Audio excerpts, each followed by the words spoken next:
Criterio. Una entrevista de Mix de Medios.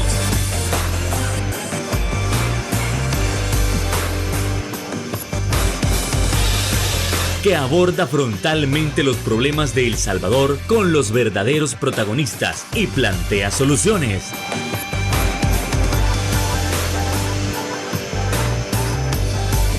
Criterios. Hola, ¿qué tal? Muy buenas noches. Sean todos y cada uno de ustedes bienvenidos a una nueva emisión aquí en Criterios en este 16 de mayo. Qué verdadero placer que usted nos pueda estar acompañando, como siempre, para analizar esos temas tan importantes de nación. Y es que en este caso hay que trasladarnos a el caso del agua. Es decir, hay que analizar, por ejemplo, qué proyectos se están haciendo en el territorio nacional para cuidar este recurso tan valioso. Además, hay que hablar sobre qué tanto se ha avanzado con respecto a reducir o controlar la contaminación en nuestros principales ríos o lagos. Y además, a futuro se vienen proyectos muchísimo más innovadores. ¿Qué es lo que se ha hecho en los últimos meses? Pero desde la Autoridad Salvadoreña del Agua. Bueno, eso y más nosotros lo estaremos abordando esta noche con nuestro invitado especial. Estamos hablando del honorable presidente de la Autoridad Salvadoreña del Agua, el ingeniero Jorge Antonio Castaneda. Ingeniero, ¿qué tal? Buenas noches, encantado de tenerlo por acá. Muy buenas noches. Pues decirles que ya se han sancionado a varias personas, ¿sí?, con multas que van más allá de los $300,000 por contaminar los ríos. Pero el asunto no queda ahí. Es que además del proceso sancionatorio y de la multa, se hace una certificación a la Fiscalía General de la República.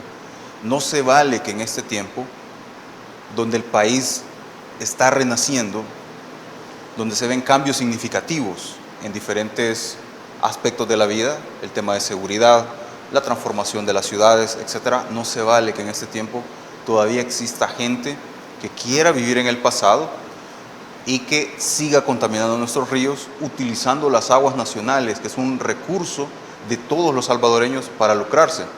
Así es que contundentemente, a esta fecha, llevamos más de 20 procesos sancionatorios en firme y otros más que están en proceso. Y como repito, no se queda solo con la multa, que por cierto son de más de $300,000, sino que también la certificación correspondiente a la Fiscalía General de la República. Y un anuncio, aprovechando, en el área metropolitana de San Salvador, y esto es una información muy especial para las personas que nos ven desde San Marcos, denuncien. Miren, en este momento estamos recorriendo el río Matalapa, el río Iluapa y el río Garrobo. El río Matalapa, por ejemplo, drena desde San Marcos y estamos identificando cada una de las tuberías de descarga de aguas residuales hacia el río. Hasta el momento llevamos más de 200 puntos ya georreferenciados. Algunos de ellos hemos trazado desde dónde es que viene el agua residual que llega a esas tuberías, que finalmente llegan al río, y han iniciado los procesos sancionatorios. O sea, este asunto va en serio. Y qué bueno que me lo diga, ya que, bueno, yo vivo por la zona y estos ríos pues casi siempre han estado totalmente contaminados y es bueno que alguien pueda intervenir. Y es que así con esta introducción es como nosotros vamos a dar inicio meramente a esos puntos tan importantes. No nos veíamos desde septiembre, si no me equivoco, y es necesario evaluar qué tanto ha avanzado la Autoridad Salvadoreña del Agua, porque en aquel entonces creo que apenas tenían un año de haber iniciado, ¿no? Hoy pues ya que estamos cerca de esos dos, ¿qué avances se han dado? ¿Qué es lo que la Autoridad Salvadoreña del Agua ha podido hacer? ¿Ha tenido aceptación entre la población? ¿Ha sido una autoridad tal cual que se ha ganado el respeto de los salvadoreños? 600,000 beneficiados en este año 10 meses que tenemos de existir.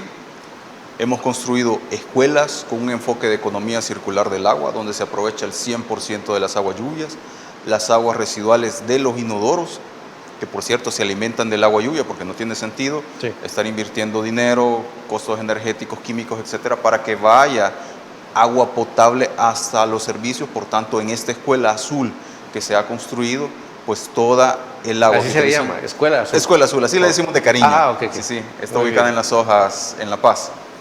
Esta escuela, además de tener un componente bioclimático, un diseño bioclimático, tiene elementos de confort térmico. Como decía, se aprovecha el 100% de las aguas lluvias, todas van a los inodoros.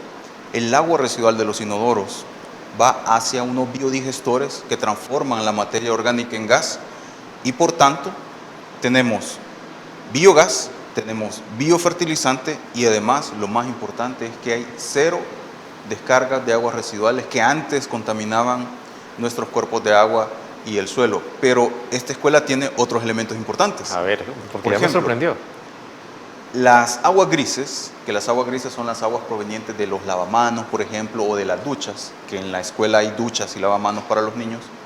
Estas aguas residuales grises pasan a través de un sistema que técnicamente se llama humedal subsuperficial de flujo horizontal, pero cariñosamente le decimos un biojardín, es decir, un filtro natural en donde las plantas hacen el trabajo de la naturaleza, es decir, extraen nutrientes y extraen, por ejemplo, fósforo y nitrógeno que tienen las aguas jabonosas.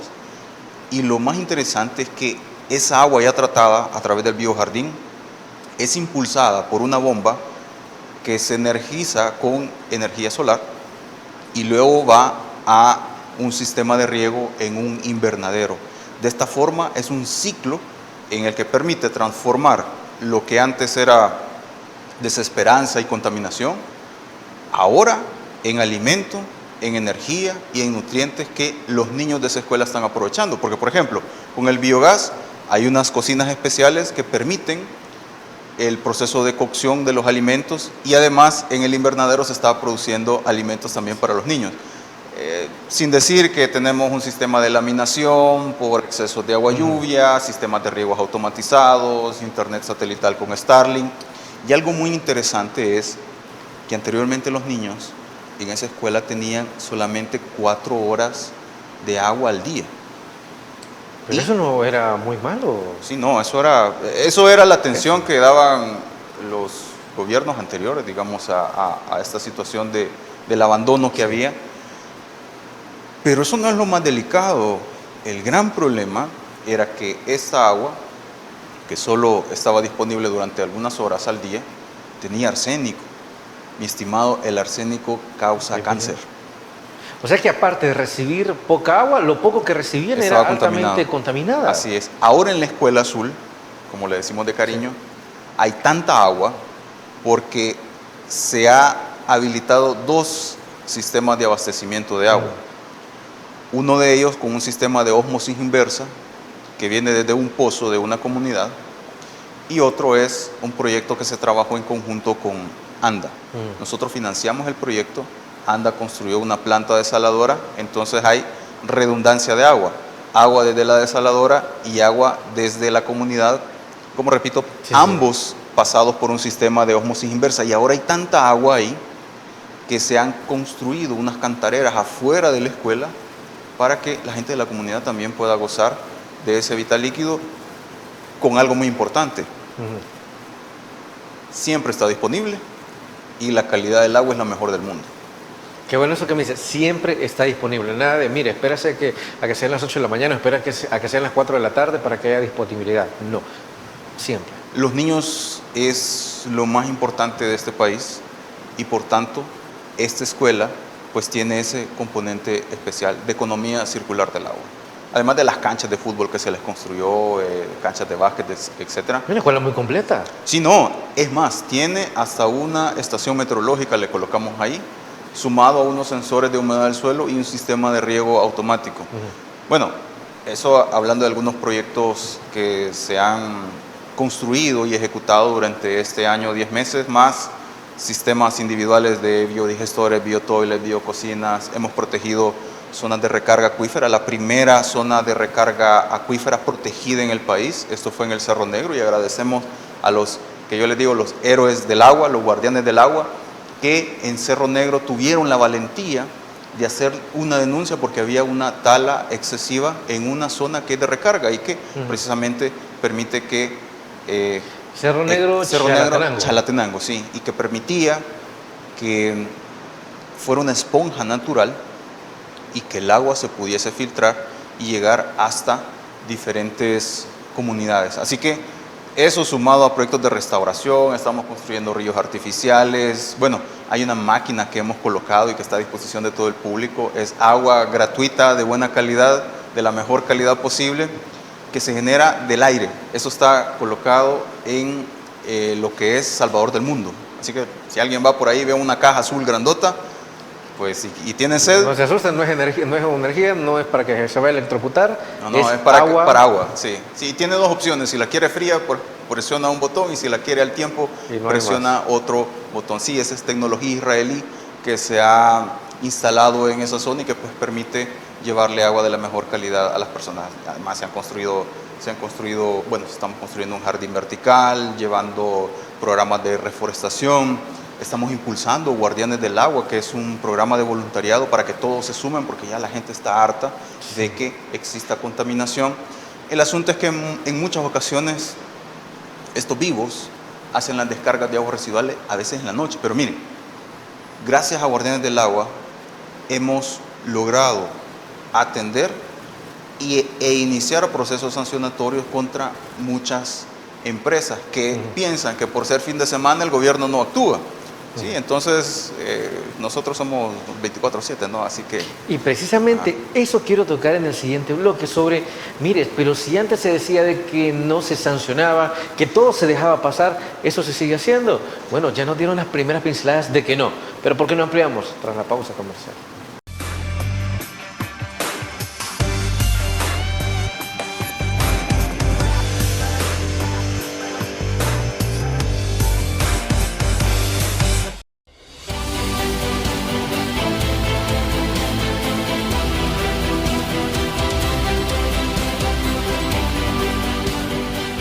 Nuestro compromiso, nuestra pasión, son algunas de las cosas que nos caracterizan como salvadoreños.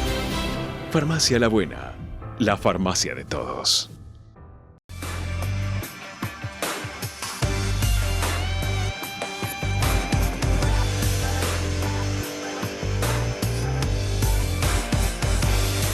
Gracias por continuar con nosotros aquí en Criterios y seguimos evaluando la situación del agua. Por ejemplo, ya se está evaluando si, mire, aquellas empresas que muchos, como se dice, se pasan de vivos y tiran sus desechos a nuestros ríos, que de igual manera esa agua va a dar a sus cultivos, va a dar a sus hogares. Antes se decía, mire, pero es que si nosotros denunciamos, de igual manera, pues no van a hacer nada. Si nosotros denunciamos, no le van a poner ninguna sanción. Entonces quedamos en las mismas. Pero también se dice que los tiempos son otros, que los tiempos han cambiado, que los tiempos se han transformado. Entonces, bajo esa perspectiva, y dado que ya nos dieron unas pinceladas, ¿qué tanto se está sancionando a estas empresas? O por qué no decirlo, a un par de organizaciones también, que se han aprovechado de nuestros ríos y las han utilizado como basureros? Por favor, ingeniero. Río Tres Ceibas, día domingo, hace un par de semanas. El sábado en la tarde-noche recibimos una denuncia, la cual agradecemos esa denuncia. Afortunadamente grabaron un video y ese video nos permitió identificar con herramientas geoespaciales dónde es que estaba ubicado el puente de donde estaban grabando el video y que se veía la descarga de agua. Literalmente eran aguas de color negro, ¿sí? Gracias a esa denuncia, ese día domingo en la mañana desplegamos al equipo técnico-científico de la institución, utilizando herramientas, digamos, muy avanzadas, inductores que trabajan con electromagnetismo para determinar el caudal del río. Qué bueno. Equipos de multiparámetros que permiten medir algunos elementos que nos permiten identificar. Qué buena tecnología tenemos ahora. Sí, todo, drones con cámaras multiespectrales también. Y eso nos permitió identificar a los dos principales contaminadores de ese evento que sucedió en el río Tres Ceibas, en la zona de Chalchuapa, que se dio la situación de que otro usuario grabó lo que estaba pasando en el río Pampe. En su momento se pensaba que eran dos situaciones diferentes, pero era lo mismo. Era la misma, o sea, Era la no eran misma. aislados. No, es porque la persona del río Tres Ceibas grabó aguas arriba, es decir, en la parte un poco más alta del río. Sí, sí. Y el río Tres Ceibas llega y confluye con el río Pampa. Entonces alguien grabó desde el río Pampa. Sí, cuando nosotros hicimos la analítica, bueno, era el mismo evento. Se inició el proceso de investigación. Dos principales, no sospechosos, ya prácticamente tenemos la evidencia. Los tenían. No, sí, claro. Ya los culpables. Y por tanto inició el proceso sancionatorio. Ahora, ¿qué sucede cuando hay contaminación de ríos? Y esto es un mensaje para aquellos empresarios que no quieren hacer caso. Se están lucrando del agua, del recurso hídrico, están descargando sus aguas residuales y por ahorrarse algunos dólares, o no construyen plantas de tratamiento de aguas residuales, pero bien le están cobrando a la gente, o las plantas no funcionan. En este caso, estos dos principales contaminadores, pues el proceso sancionatorio inicia y las sanciones que están establecidas en la Ley de Recursos Hídricos, que es nuestro marco de actuación, pues van desde los $365,000 hasta 3.65 millones, pero el asunto no para ahí. Me gusta eso que dices, desde los $365,000, ¿no? Hasta 3.65 millones de dólares, pero es que el asunto no para ahí. Después de hacer el proceso administrativo sancionatorio, también se establecen medidas para que esta gente que ha estado contaminando, que le da igual que aguas abajo exista una comunidad que se abastece o utiliza el agua del río, ¿sí? Ellos por lucrarse y por no estar gastando entre comillas, por no estar invirtiendo en limpiar su desastre, ponen en riesgo la vida y la salud de la población que está ubicada aguas abajo. Recordemos que los ríos y las aguas nacionales es un bien público. Así que para estos que piensan que esta es su finca, que piensan que estos son los gobiernos del pasado donde le van a hablar a un amigo y aquí ya desapareció la prueba, pues no. Haceme el paro, haceme el favor. Así es. En este caso, además de la multa, van las medidas de restauración que ellos tienen que hacer. Pero además va la certificación correspondiente a la Fiscalía General de la República. Es decir, quiero detenerme acá. Usted dice medidas de restauración, ¿no? Estamos hablando de que en comparativa con el pasado, si poco se tocaba el aspecto del castigo, el aspecto represivo, y que muchos decían, mire, pero usted lo castigó, pero ¿y quién me repara el daño? ¿Y quién repara la zona? Lo que usualmente se conoce como que no había justicia restaurativa a nivel ambiental. Entiendo que en este caso se le obliga a resarcir el daño. En este caso vamos a hablar de la terminología meramente jurídica en un marco legal que es la Ley General de Recursos Hídricos. En el pasado no había regulación al respecto porque no existía ley. ¿Y por qué no existía ley? Y voluntad porque tampoco. esos que ahora están contaminando no querían que se aprobara la ley. Pasaron 15 años de debates estériles en donde la primera propuesta de ley del agua se formuló allá por el año 2006. Aparecieron diferentes propuestas a lo largo de la década, pero realmente a ninguno le interesaba. Solo lo utilizaban como un tema meramente electoral, para decirle a la gente, el agua no va a ser, no queremos que privaticen el agua, y se iban con ese su eslogan, pero al final de cuentas no hacían nada. Tuvieron correlación política en las asambleas anteriores y no lo quisieron hacer. Y los dos partidos, ¿sí?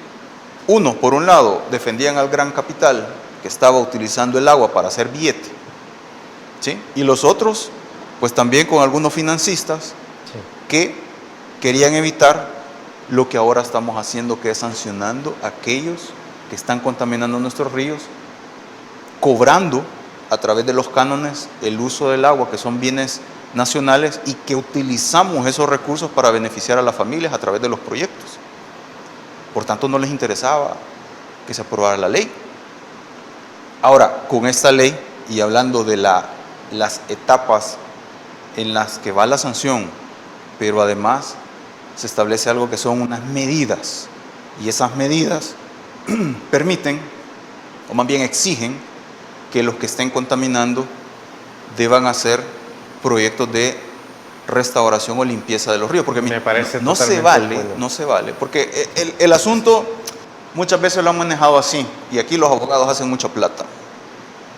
Cuando hay un proceso sancionatorio, comienza un peregrinar, donde luego dicen, no, vamos a recurrir en los juzgados, vamos a recurrir en cierta cámara, y comienzan con procesos contenciosos administrativos, intentando dilatar lo más que se puede la efectiva recaudo, digamos, de lo que es la multa. Por eso es que nosotros, además del proceso administrativo sancionatorio, que si quieren ellos lo pueden dilatar, ¿sí? Pero los estamos obligando a que hagan acciones de limpieza de los ríos, aquellos que están contaminando. Y si no, inmediatamente se activa lo que es la desobediencia y por tanto se certifica a la Fiscalía General de la República. Vamos a ver si quieren estar presos. ¿Sí? Es un tema de que la sanción es muy grave, repito, desde $365,000 hasta $3.65 millones, pero si quieren dilatar el proceso, algo que se llama dormir la perdiz, que le quieren dar paz a la gente para que el proceso vaya por más tiempo, ahí lo dejamos nosotros. Pero además viene la imposición de esa obligatoriedad de limpiar los ríos. Y si no, como repito, si llegan a desobedecer eso, pues se activa el mecanismo con la Fiscalía General de la República y ya entramos en un régimen judicial. Así es como estamos actuando en este momento. Así es. Y fíjense, algo que también llama la atención, porque esto se hacía en años anteriores, en administraciones anteriores. ¿Qué es lo que se hacía? Mire, bueno, hay una pequeña sanción. Bueno, está bien. Entonces, como es pequeña la sanción, y como dice, yo tengo la plata, entonces yo la pago y pues por unos dólares más contamino, y como la sanción es pequeña, pues yo lo sigo haciendo. Pero aquí estamos hablando de hasta millones de dólares. Entonces, por tanto, esto ya no es para que algunos empresarios digan, bueno, pero la multa va a ser pequeña y tengo suficiente. Eso también se terminó. Sí, ahora las sanciones, como repito, van desde los 1.001 hasta 10.000 salarios mínimos del sector comercio y servicio, vigente en el momento de imposición de la sanción. A día de hoy, $365,000 hasta $3.65 millones. Y ojo aquí con algo, antes la queja probablemente era que no habían sanciones, después que la sanción era muy baja. Ahora es probable, y vamos a ver los jueces de qué lado están, ahora es probable que digan, no, es que la sanción es muy alta.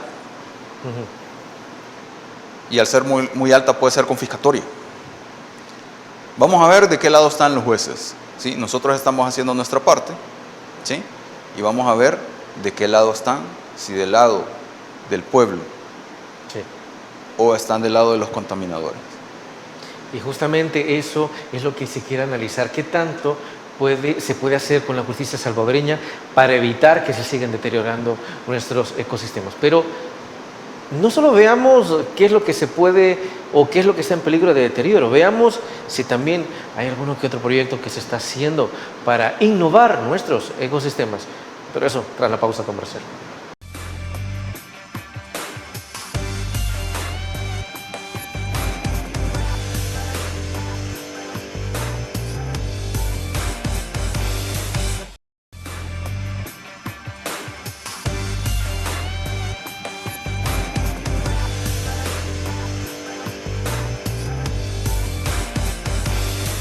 Gracias por continuar con nosotros, y es que así como cerramos el segundo bloque, es necesario saber si hay innovación en cuanto a proyectos para intentar restaurar algunos de nuestros ecosistemas, o quien quita, para crear otros.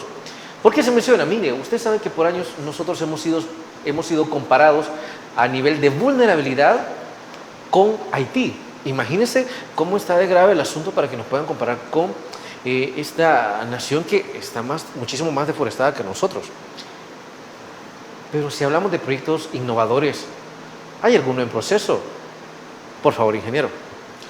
Corredor seco centroamericano, Chalatenango, La Reina. Ahí se están creando ríos artificiales. Ríos artificiales, sí. Se están creando ríos artificiales. A ver, cuente, amplíe. Eso. Son soluciones basadas en la naturaleza. El proyecto en La Reina Chalatenango es integral. Tiene un enfoque de cuenca.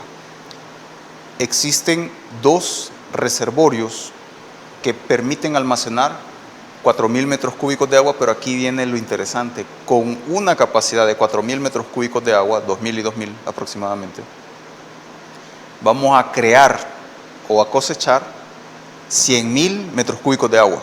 O sea, con depósitos de capacidad de 4.000 metros cúbicos, vamos a crear o a generar, cosechar agua por un volumen de 100.000 metros cúbicos. Entonces eso es cosecha de agua lluvia.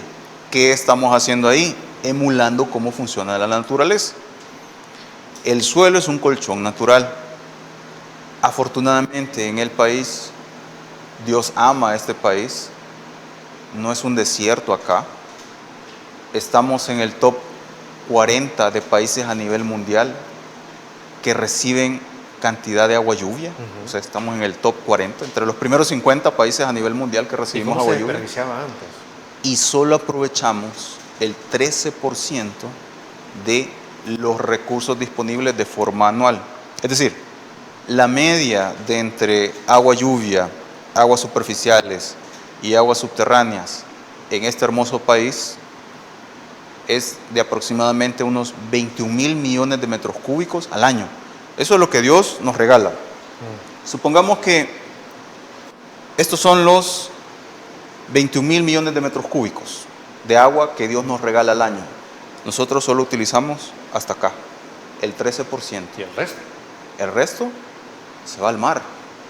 Termina convirtiéndose en problemas de inundación. ¿Qué hacemos con un programa nacional de aprovechamiento de agua lluvia? Que todo esto de acá lo vamos a aprovechar. ¿Cómo? Evitando que el agua lluvia genere erosión, que ese suelo que se desnuda a través de la lluvia fluya hacia los cuerpos de agua y en su transporte, en su camino, va arrastrando de todo. Fertilizantes, metales pesados, aceite, grasas, todo. Que cuando llegan a los cuerpos de agua, se transportan en los ríos y, por ejemplo, generan cianobacterias y generan algas, como lo que ha pasado en algunos cuerpos de agua del país. En ese proyecto en La Reina Chalatenango, además de los 2 reservorios en los que, repito, estamos cosechando agua en el subsuelo, aproximadamente en los primeros 20 metros vamos a cosechar el agua lluvia y generar aguas abajo, ríos o riachuelos en este caso, donde antes solo había sequía y desesperanza. Pero además, el enfoque de gestión del suelo en la zona es un enfoque de permacultura, y en la permacultura aprovechamos las pendientes del terreno. Se han construido algunas zanjas de infiltración, barreras vivas, barreras muertas, reforestación, pero la reforestación hecha con especies productivas, algunos tipos de mango, vamos a colocar cacao ahí en la zona, y además de esto, algunos diques de detención de sedimentos. Pero no nos quedamos ahí. ¿Qué más hay? Es importante tomar decisiones basadas en evidencia. Por tanto, este proyecto es el único a nivel centroamericano y probablemente el único a nivel mundial que utiliza técnicas isotópicas que permiten decir, bueno, si este es el reservorio que está ubicado arriba, aquí colocamos una mezcla especial que se llama agua pesada, agua con deuterio. Esa agua con deuterio nos permite identificar, cuando esto se infiltre, nos permite identificar a dónde se mueve el agua subterránea. Aquí estamos utilizando técnicas isotópicas, pero además existen un ejército de amigos que están en la zona de este proyecto y que no se mueven, están ahí permanentemente. ¿Lo están cuidando constantemente? Están ahí. ¿Cuidándole de toda intervención externa? Bueno, esos 21 individuos que están ahí nos van a ayudar No importa que llueva, no importa que exista mucho sol, no se quejan, son los árboles. Existen 21 árboles en la zona que nos van a determinar, a través de técnicas isotópicas también, de qué profundidad sus raíces están tomando el agua. De esta forma, vamos a hacer un vínculo entre la efectividad de los reservorios con la captura de agua de estos árboles. Entonces, cada árbol se instrumenta, se saca una pequeña cantidad del xilema, que es como la corteza del árbol, Sí, sí. se lleva a un laboratorio especial, se hace una extracción al vacío. Eso permite sacar el agua que tiene el árbol y luego nosotros hacemos el vínculo entre el deuterio que hemos colocado en el reservorio y el porcentaje de deuterio que tienen los árboles. Pero además se han colocado 40 sensores de humedad del suelo en profundidades de 25 centímetros, 50 centímetros, 1,50 y 2 metros de profundidad. Están enterrados en diferentes puntos. Esos sensores transmiten en tiempo real humedad y además temperatura. Así que podemos saber cómo se mueve el flujo de agua, en qué momento los árboles están captando el agua y además de qué profundidad están captando el agua. Pero no nos quedamos ahí. Hay más. Además de esto, hemos colocado una estación que captura la lluvia y tiene un depósito especial. Y en ese depósito especial, estas son estaciones pluviométricas tipo Palmex. Se lleva el agua lluvia hacia un laboratorio, se utiliza un espectrómetro láser y permite establecer también el porcentaje de deuterio y de oxígeno 18, que son dos componentes que tiene el agua lluvia, por ejemplo. Y con esto vamos a determinar algo que se llama una curva meteórica local, es decir, de qué altura, además de los reservorios, de qué altura en la colina que estamos interviniendo, de qué altura es donde más se infiltra el agua. Pero no nos quedamos ahí. Además de esto, existe una estación meteorológica que pues... En la misma zona. En la misma zona. Ahí está, los 40 sensores, la estación Palmex, la estación meteorológica que nos permite determinar temperatura, humedad, dirección del viento, también la frecuencia de las lluvias. Pero hay una cuestión muy importante. Dado de que es una zona ganadera y que antes ahí estaba, como decimos en buen salvadoreño, estaba pelón, las vacas pobrecitas estaban todas flacas porque apenas tenían comida. Sí. Y le faltaba agua a las vaquitas. Ahora vamos a mejorar la humedad del suelo, a crear los ríos artificiales, a reforestar, pero uno dice, bueno, ¿y a dónde van a comer las vacas ahora? Si el lugar donde antes había pasto, ahora habrán árboles. Por eso es que en el proyecto, repito, desde forma integral, se ha construido un módulo de forraje verde hidropónico. ¿Qué significa esto? Es como un invernadero que produce alimento para el ganado, pero ese alimento, la base en donde crece el alimento no es suelo, sino que es agua. Por eso se utilizan hidroponía. ¿Qué vamos a utilizar ahí? Bueno, es germen de maíz que va a crecer en ciclos de 2 semanas. Se va a capacitar a la gente, están invitados a los que quieran llegar, una capacitación de 1 mes completo para aprender a producir forraje verde hidropónico.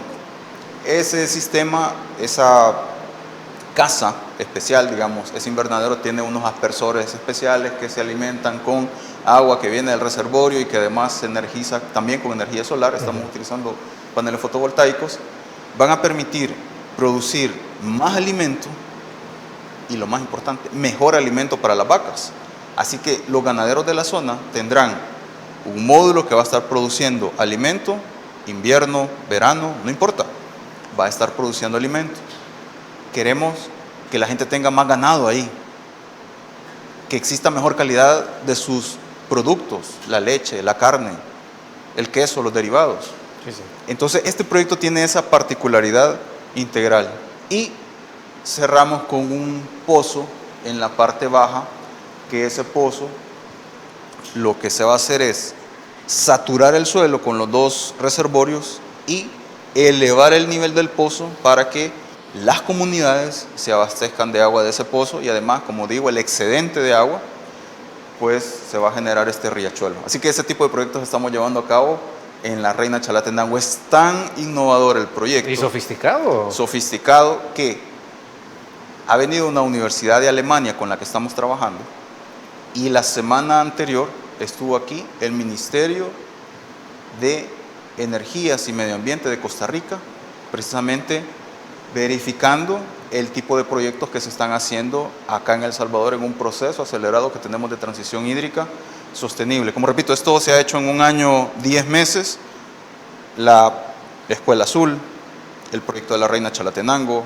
los reservorios, reforestación, restauración de ecosistemas y paisajes, la Blue Box que hemos colocado en El Salvador del Mundo, que genera agua de la atmósfera. Pronto instalaremos otro equipo ahí muy bonito que va a formar parte de esta dinámica de transformación de las ciudades, y además estamos con nuestros hermanos del Ministerio de Obras Públicas construyendo uno de los jardines verticales más grandes de Latinoamérica. Y precisamente para seguir hablando de esos proyectos, nos vamos a dedicar a hacerlo tras la siguiente pausa comercial.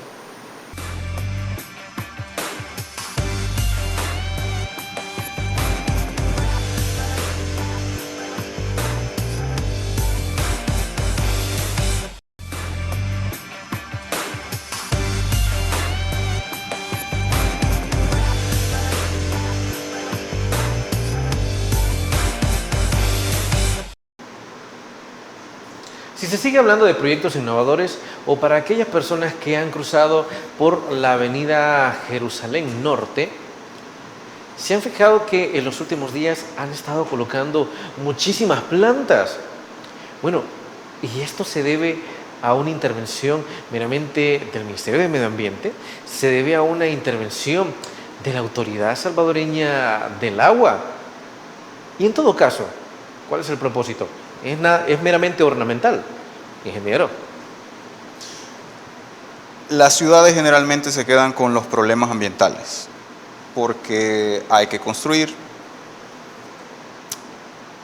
El hecho de tener construcción por todos lados, pues han sufrido el efecto, hay un efecto que se llama isla de calor urbano. Sí. Además de esto, pues los gases emitidos por los automotores,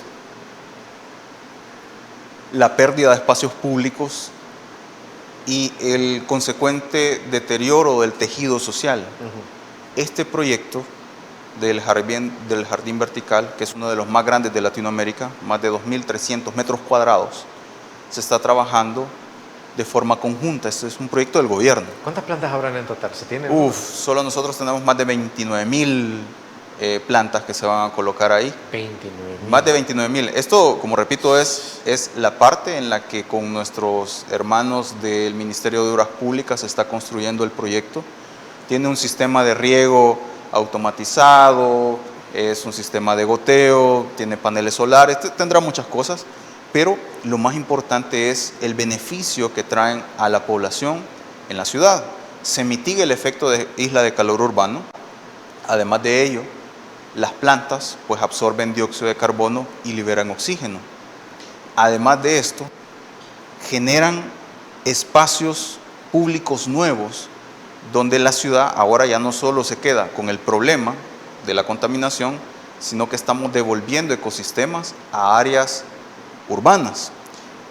Pero lo más importante es que este proyecto es una pieza más en el complejo e importante proceso de transformación de nuestras ciudades, donde la ciclovía, el teatro al aire libre que se ha construido en la Monseñor Romero, los espacios públicos que se están conectando, este jardín vertical que estamos trabajando con el Ministerio de Obras Públicas, forma parte de una lógica de una nueva ciudad, un nuevo El Salvador. Recordemos que ahí cerca también, luego vamos a tener el estadio nacional, el nuevo estadio nacional. Sí, entonces todo tiene una lógica, todo está conectado. Los artes que se han hecho a los extremos. a largo plazo, ¿no? Sí, eso es intervención inmediata, a mediano plazo y a largo plazo. Ahí, si ustedes observan, existen unos toroboces que ya están, esos artes ya están colocados. Eso es parte del proyecto también, que nosotros lo iniciamos meses atrás. Ahora, en esa ruta que es de sur a norte, hay todo un simbolismo en ese proyecto que esperamos, no les vamos a hacer spoiler, esperamos que la población pueda identificar cuáles son los simbolismos que están ahí, pero hay mucho simbolismo. ¿Por qué? ¿Qué relación tiene, por ejemplo, los artes que ya se han hecho a los costados, ¿sí? Desde hace meses están ahí? ¿Qué relación tiene eso con el sentido en el que se dirigen los artes que están ahí y cuál es la relación de los jardines con el arte de los torogoces que están ahí? Así que esperamos de que cuando el proyecto esté finalizado, la población pueda decir, ahora entiendo por qué esto va de sur a norte, ¿sí? ¿Por qué va al norte? ¿Sí? Sí. ¿Por qué qué tiene que ver ese arte que se hizo en esos extremos? ¿Qué tiene que ver el tipo de especies de plantas que se están utilizando ahí? O sea, hay mucho simbolismo, pero les vamos a dejar ahí el interrogante para que lo descubran cuando el proyecto esté finalizado. ¿Para cuándo se proyecta finalizar este proyecto? Se está avanzando en un tiempo récord. Bueno, ya lleva más de la mitad. Sí, ya se lleva un porcentaje de avance significativo. Recordemos que son más de 2.300 metros cuadrados en conjunto, ¿sí? Más los sistemas de riego, más los sistemas de iluminación y otros arreglos que se van a hacer. Y también que las plantas no son solo de un tipo, o al menos en lo que me he fijado. Sí, son de diferentes tipos y van a formar cierta figura. Sí, por ahí un poco el simbolismo que está ahí.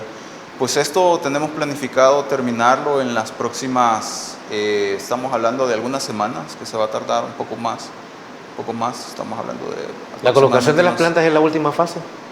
La colocación de las plantas ya es la última fase. Aquí es muy interesante lo siguiente. Con nuestros hermanos de Obras Públicas estamos utilizando dos metodologías diferentes. ¿Cuál? En el caso, y por eso es que de momento habrá una pequeña transición, porque en el caso nuestro, las plantas están creciendo y van a evolucionar desde los soportes que se han colocado. En el caso de las plantas que se han colocado del Ministerio de Obras Públicas, es otra tecnología que se está utilizando ahí. Entonces habrá un momento en el que se van a, de alguna forma, ecualizar, y ahí es donde va a ser como sorpresa, se va a ver ya en conjunto la revelación del simbolismo que está en este hermoso proyecto, que, como repito, uno de los más grandes de Latinoamérica, que estamos mitigando la isla de calor urbano, Sí. capturando dióxido de carbono y, por supuesto, generando oxígeno, espacios públicos, mejora del tejido social para un nuevo El Salvador. Usted tiene una gran habilidad para dejarnos con la curiosidad, porque la verdad es como ya quisiéramos tener eso para identificar cuál es la relación que usted nos está planteando. Ahora bien, algo que también es necesario saber es que la Autoridad Salvadoreña del Agua, es cierto, hace su parte, pero no quiere decir que solo por eso, solo ellos van a hacer su parte. Los ciudadanos y ciudadanas también tenemos un deber, también tenemos una labor desde el hecho de no arrojar ni una sola bolsa de plástico a las calles. Pero si estamos hablando del agua, no podemos evitar tocar el tema del lago de Coatepeque. ¿Por qué? Porque primero es necesario saber si se está interviniendo oportunamente o si hay personas que al momento no han entendido que ese preciado manantial, ese preciado lago, no se toca más, no se debe contaminar más, no es un basurero. Por favor, ingeniero. 1.100 acciones en conjunto se han realizado en el lago de Coatepeque después de la declaratoria de emergencia ambiental. 1.100 acciones concretas que van desde la identificación de las Y fue hace como 2 meses, ¿no? Sí, es un poco menos, sí. 1.100 acciones. Aquí está trabajando el Ministerio de Medio Ambiente, el Ministerio de Obras Públicas, ANDA, Ministerio de Salud, la Autoridad Salvadoreña del Agua, centros penales, el Ministerio de Turismo, todos en conjunto, 1.100 acciones. Hay un tablero de control que se actualiza diariamente y que se lleva desde el equipo de la comisionada Carolina Recinos. Ahí se lleva una métrica constante del avance, porque ha sido un trabajo intenso. Sí. Y como repito, acciones desde la identificación de fuentes de contaminación, sanciones que se han colocado, además de que se ha dado capacitación a los comerciantes, Hemos colocado, por ejemplo, sistemas inteligentes de gestión de aguas residuales. Eso lo ha hecho la Autoridad Salvadoreña del Agua con muchas familias de la zona. Vamos a beneficiar aproximadamente vamos a comenzar con 1.000 personas beneficiadas en la zona. Recordemos que son más de 7.300. Vamos a comenzar con 1.000, que es un buen número para comenzar. Se han colocado algunos depósitos en donde, por ejemplo, ANDA coloca agua para que la gente vaya a tomar agua de calidad. Agricultura sostenible es muy importante. Y ni modo, se los hemos advertido 1, 2, 3, 4, hablado con ellos, pero algunos no quieren Por entender. las buenas no quieren. Entonces ya los procesos sancionatorios iniciaron en el lago de Coatepeque. Nada menos el día de ayer hicimos un anuncio de que ya las notificaciones en firme de las sanciones, pues lamentamos que hay personas que no quieren entender y ni modo. Y no es que puedan decir, mire, pero usted no me dijo, aquí a nadie vino a advertirnos. Está la declaratoria de emergencia. Desde la declaratoria creo que ya debía ser una vez. Además de eso, nosotros generamos un lineamiento que era de prohibición, por ejemplo, de construcciones y de suspensión de las construcciones que estaban en proceso, excepto aquellas que fueran exclusivamente de mitigación. Aquellas obras de mitigación es mejor terminarlas que dejarlas a media. Pero aquí viene algo muy importante, el enfoque de trabajo en la zona es un enfoque integral, que pronto habrán noticias sobre el uso de tecnología muy especial, un proyecto único en su envergadura a nivel mundial, va a ser único a nivel mundial, y que va a permitir de una vez por todas controlar el crecimiento de cianobacterias que a su vez generan cianotoxinas y que estas cianotoxinas pues son dañinas para la población. Totalmente. Y es así como nos vamos a la última pausa comercial. Por favor, no nos cambie, que regresamos aquí en Criterios.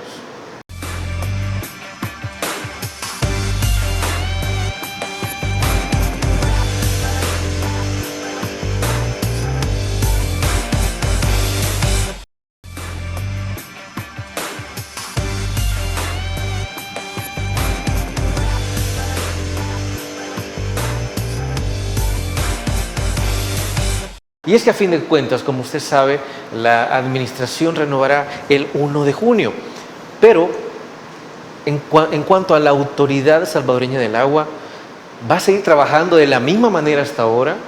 ¿Se seguirá fortaleciendo, seguirá implementando proyectos de carácter nacional que impacten y que sean también una sorpresa para la región y para el mundo? Por favor. Miren, aquí tenemos dos etapas de proyectos en la Autoridad Salvadoreña del Agua. Tenemos un ciclo que termina justo el 31 de mayo y hay un ciclo que ya se dejó programado hasta diciembre del 2024, pero además hay una programación hasta el 2022, es decir, se planificó desde el inicio. Desde el 2022. Desde el 2022 hasta el 2029.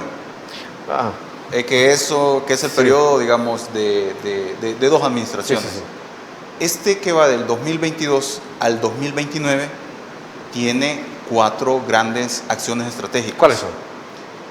Una gestión sostenible de los recursos hídricos con un enfoque de cuenca, con adaptación a los efectos del cambio climático. Implementar y continuar con las soluciones innovadoras que rápidamente generan valor para materializar el derecho humano al agua y al saneamiento. Además de ello, muy importante es el enfoque de economía circular del agua. Y en eso me voy a detener un poco más adelante para dar un poco más de explicaciones de lo que se viene en esta lógica 2022-2029 que se implementó a partir del nacimiento de la Autoridad Salvadoreña del Agua. Y es muy importante también el fortalecimiento de las capacidades locales. Aquí estamos hablando de juntas de agua, estamos hablando de los profesionales, darle oportunidad también a los jóvenes. Nosotros tenemos un programa de pasantías y becas para apoyamos a los estudiantes locales. ¿Sí? Antes de pensar que el extranjero venga aquí, primero el local. Sí. Primero apoyar a los estudiantes locales. ¿Sí? Y entonces, en esta lógica de economía circular del agua, se vienen proyectos que se van a avanzar de junio hacia diciembre. Por ejemplo, la planta de tratamiento de aguas residuales de Metapán. Esta planta de tratamiento de aguas residuales de Metapán tiene todo el potencial para convertirla en una biofactoría. ¿Qué significa una biofactoría? Es que no solamente depure el agua residual, que eso ya es una buena función, pero además aprovechemos el nitrógeno y el fósforo que se genera en la planta de tratamiento de aguas residuales y que existen también lodos residuales. Se puede regenerar agua para un reuso del agua, para riego y para otro tipo de fines industriales también. Y muy importante es el aprovechamiento de la energía calorífica y de la energía eléctrica que se puede producir a través del biogás. Energía limpia, energía renovable. Es energía renovable y además esto hace, y aquí viene el cambio significativo, es la búsqueda de modelos sostenibles de saneamiento en el país. ¿Qué sucede en el país? Dado el abandono histórico que ha habido, y esto se repite para América Latina, hay poca innovación en el sector, debilidad en la gobernanza, el sector es vulnerable ante los efectos del cambio climático. Además de eso, hay pocos recursos financieros, digamos, que se utilizan para ello. Ese modelo, existe una propuesta que ya estamos implementando, que es utilizar la lógica de economía circular del agua para pasar de un tratamiento de aguas residuales en el país de solo el 3%, o sea, de todas las aguas residuales que se generan en el país, solamente el 3% se tratan de manera adecuada. Eso tiene que cambiar porque, caso contrario, los ríos van a estar contaminados con las aguas residuales. Sí, es cierto. Ahora, ¿por qué solo se trata un pequeño porcentaje de las aguas residuales? Porque de pronto las formas en las que en el pasado se han intentado hacer son insostenibles. No hay forma de, por ejemplo, estar lidiando, por así decirlo, con los costos energéticos, con los químicos que se requieren, y es quien paga por eso. Y hay una forma inteligente de aprovechar sin necesidad de cargar al usuario con el cobro de las aguas residuales que deben de tratarse. Y esto es, repito, aprovechando nitrógeno, fósforo, gas y generación de energía a través de la transformación de los sistemas de tratamiento de aguas residuales, más hacia una tendencia de ser biofactorías. Imagínense todo lo que se podía haber hecho desde hace muchísimo, pero qué bueno que no sigamos esperando más por ello y que ya se está haciendo, e incluso muchísimo más de lo que alguna vez podríamos haber imaginado. Ingeniero, hemos llegado al final del programa, pero como siempre, no queremos irnos sin antes agradecerle por haber traído todos sus criterios en torno a lo que se está haciendo con nuestro principal recurso vital, como lo es el agua. Muchísimas gracias, agradecemos a la población que esté pendiente, nosotros los estamos escuchando permanentemente, sigan denunciando, nos interesa que se sumen al esfuerzo de transformación de esta lógica perversa de contaminación de ríos, que avancemos a un modelo sostenible. Ya se han dado los primeros pasos importantes, imagínense si esto se ha hecho en un año 10 meses, que podemos lograr si todos nos sumamos y avanzamos rápidamente en este proceso de restauración de nuestros recursos hídricos en El Salvador. Así que un placer estar acá y feliz noche a la amable teleaudiencia. Feliz noche para usted también y éxitos en toda esta labor. Amigos, amigas televidentes, gracias por habernos sintonizado una vez más. Recuerde, el criterio más importante lo tiene usted. Que descanse. Feliz noche. Criterio. Una entrevista de Mix de Medios.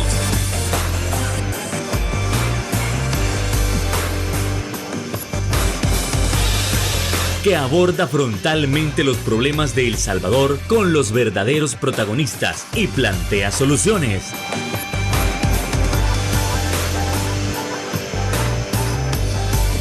Criterios.